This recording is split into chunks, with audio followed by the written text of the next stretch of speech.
Life in Salem village was fraught with hardship and danger. Winters were long and harsh, summers short and unpredictable. The villagers toiled tirelessly against the elements, their faith their only solace in the face of adversity. The ever-present threat of disease, famine, and conflict with Native American tribes weighed heavily on their minds.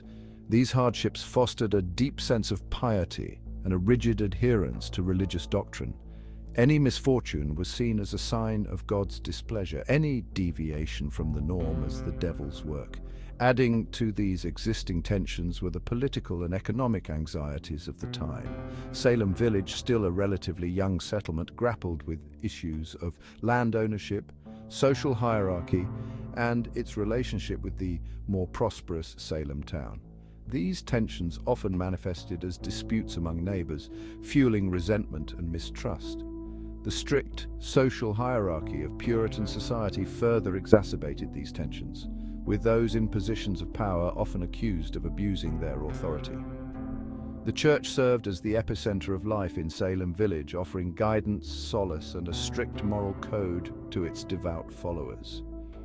However, this rigid religious structure also fostered an environment of intolerance, where any perceived threat to the community's spiritual well-being was met with swift and often brutal punishment. The church elders, seen as the moral guardians of the community, held significant power, their interpretations of Scripture shaping the villagers' understanding of the world and their place within it.